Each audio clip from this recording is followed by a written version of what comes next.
یہ تو فرقواریت کے بارے میں ایک بات تھی. دوسرا جو اس سے بھی زیادہ اہم پیغام ہے, اور ڈاکٹر ذاکر صاحب کا جو درد دل ہے وہ دیکھنے کو ملا, امت مسلمہ کا غم,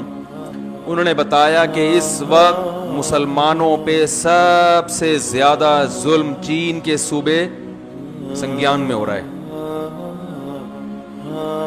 اور اس جرم پر کوئی آواز اٹھانے کے لیے تیار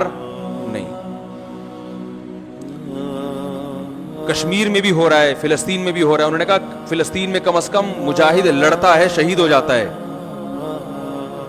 لیکن چین کے صوبے میں جو ظلم ہو رہا ہے, زبردستی شراب پلوائی جاتی ہے, زبردستی روزے توڑوائے جاتے ہیں, مسلمان لڑکیوں کی زبردستی چائنیز سے شادی کروائی جاتی ہے, غیر مسلموں سے,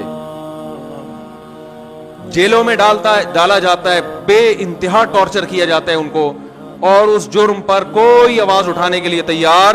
نہیں. انہوں نے کہا انتہائی افسوس کے ساتھ, انہوں نے کہا بہت جذباتی ہو گئے تھے جب یہ بات کہہ رہے تھے نا, تو انہوں نے کہا میں نے ایک مجمع میں یہ بات ذکر کی ہے, لاکھوں کے مجمع میں, اس کے نتیجے میں 20 ممالک نے چائنا کے خلاف احتجاج کیا, ریکارڈ کروایا احتجاج, لیکن انتہائی افسوس کہ وہ 20 کے 20 غیر مسلم ممالک تھے, ایک بھی مسلم ممالک اس میں شامل, بولو بھائی, نہیں.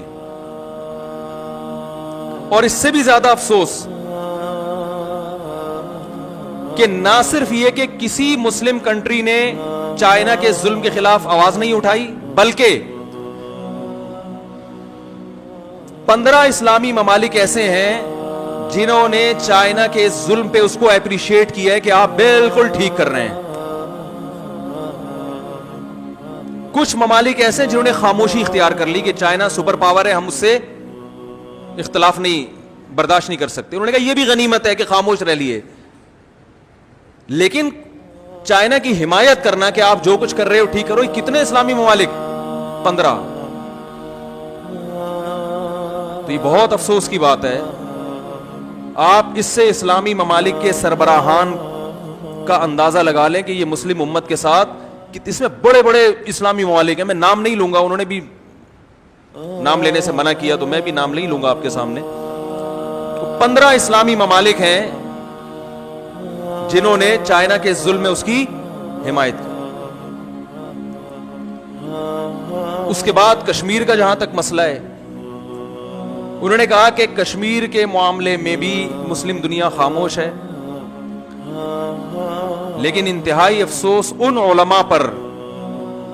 جنہوں نے کشمیر کے معاملے میں عالم ہوتے ہوئے انڈیا کی اور مودی کی حمایت کی ہے. ان کا نام بھی لیا, انہوں نے, ساری دنیا جانتی ہے کون ہے وہ. انہوں نے کہا کہ آپ ظلم پر خاموشی اختیار کر لیں کہ آپ کو خطرہ ہے ظالم سے, اس کی پھر بھی کوئی لاجک بنتی ہے,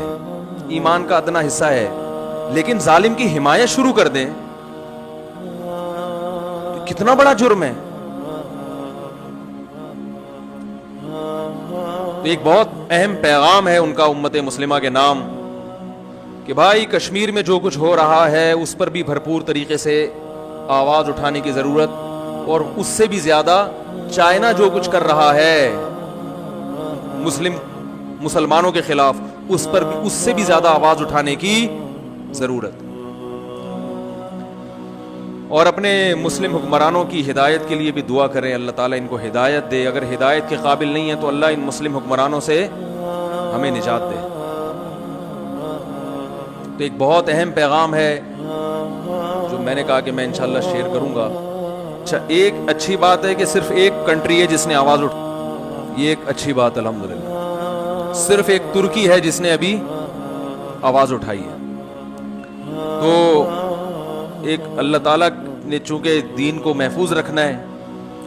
اس وقت طیب اردگان کا جو کردار ہے ترکی میں بلکہ عالم اسلام کے لیے, اس اقدام کو ڈاکٹر صاحب نے بھی سراہا ہے, ہمیں بھی سراہنا چاہیے, علماء بھی ساتھ ہیں, اور ہماری گورنمنٹ کو ترکی سے سیکھنا چاہیے بہت کچھ. ایک ہمارے سامنے جو بہترین مثال ہے نا اس وقت, وہ ترکی کی مثال ہے, تو ہمیں ترکی سے سیکھنا چاہیے.